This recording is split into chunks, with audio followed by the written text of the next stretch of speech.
tastes different. You have to use this stuff. Like, this is the magic stuff.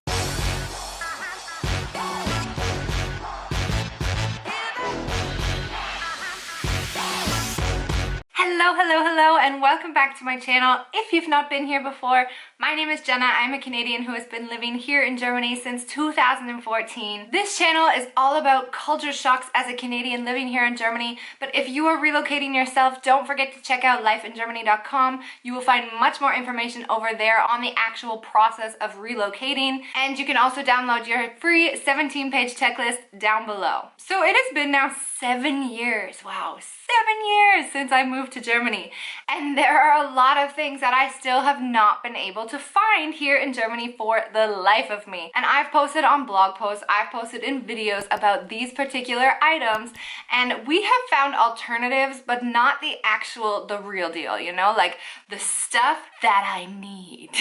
The stuff that I crave.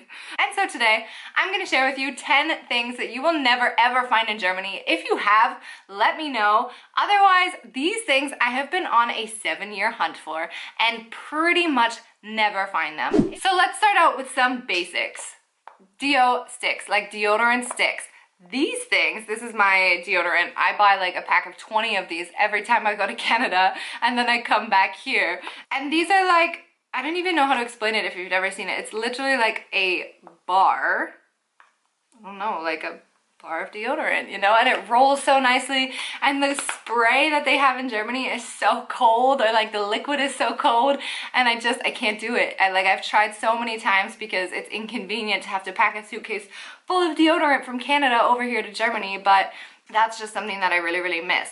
I'm starting to find them now sometimes, maybe if you go to like an Edeka or something, but the prices aren't the same. So, you know, like when you love something back home and then you come here and you're like, well, yeah, you can actually find it, but it's 10 times the price. And so for me, that is also pure baking soda. You can actually find this. You can find it at Real. It's like, this is such a cheap product, you know. It's like when you buy flour here for 55 cents in Germany. This is a very cheap product in Canada. And here, if you want to go to the international section of Real, you will find this for like 6, 7, or 8 euros or something. Something insane that I would never actually pay the price for.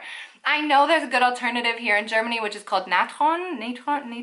I've used it, and I know it's like this, it's pretty much the same thing, guys. But for some reason, when I'm baking cookies or pancakes with my Canadian recipe, it tastes different. You have to use this stuff. Like, this is the magic stuff. And while I have all of these products here neatly displayed on my desk right now, I will show you a third thing that I constantly always mention, and that is vanilla extract. This vanilla extract in particular is artificial.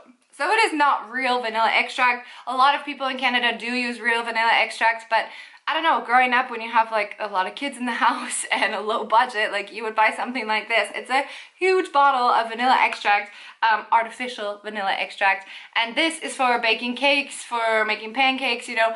Every type of sweet that I miss in Canada usually has vanilla extract in it. It just tastes different, you know, like you can't make pancakes here and expect them to taste the same as they do in Canada because there's no vanilla extract in them.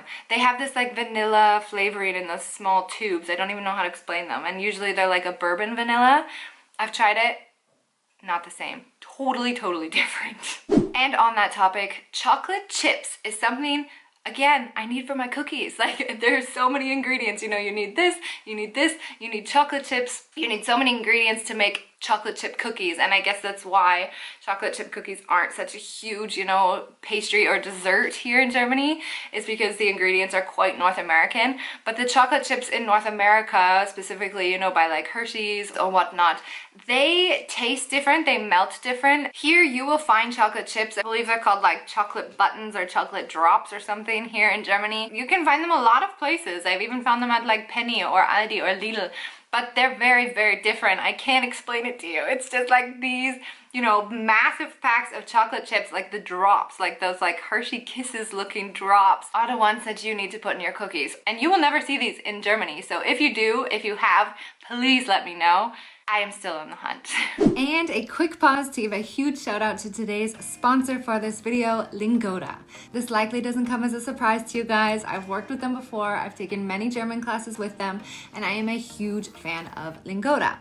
The time has come again and they have officially unlocked their sign up page for their newest Lingoda language sprint.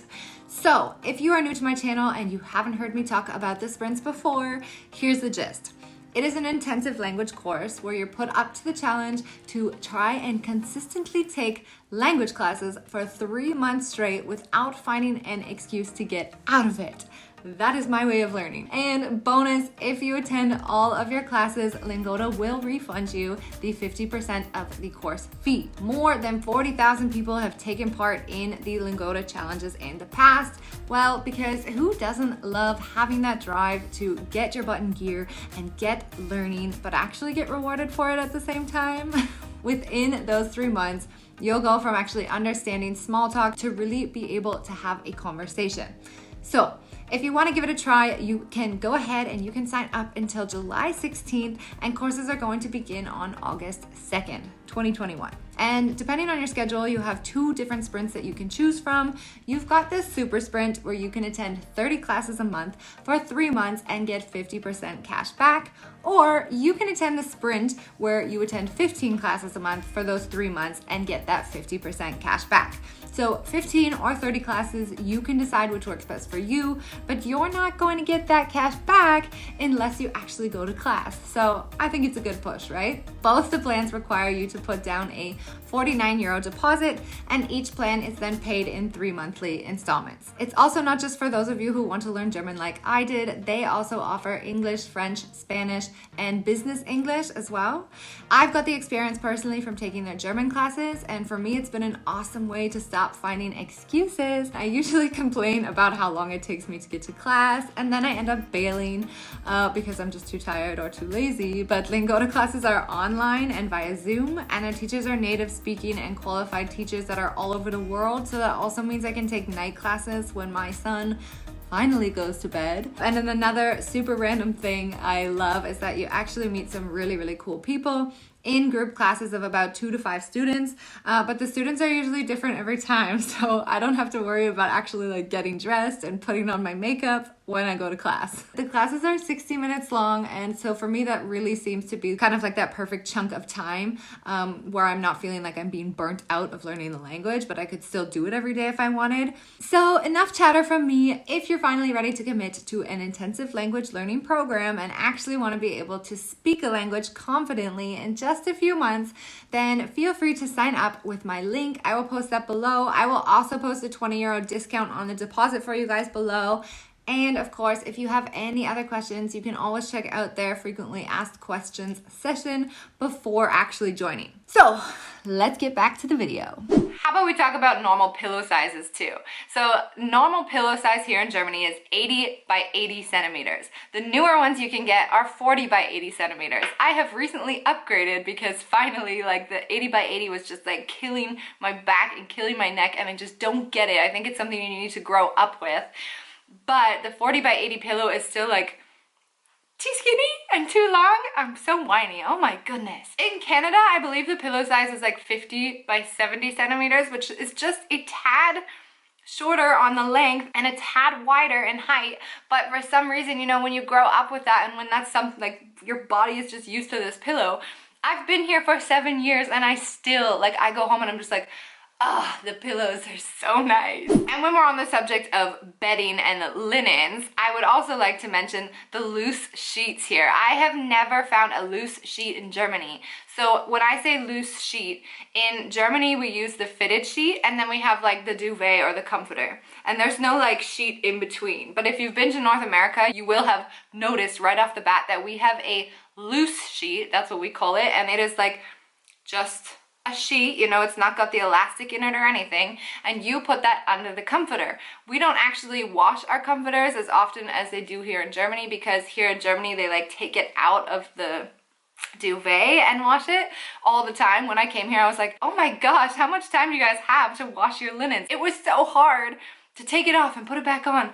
But you learn some tricks after being here for a while. So maybe I'll show all you internationals here one day all of the tricks and trades that they have to making their bed and saving time. However, loose sheets is not something that you'll find here in Germany. And you know what? I don't even miss this one. I really missed it probably for like 3 to 4 years.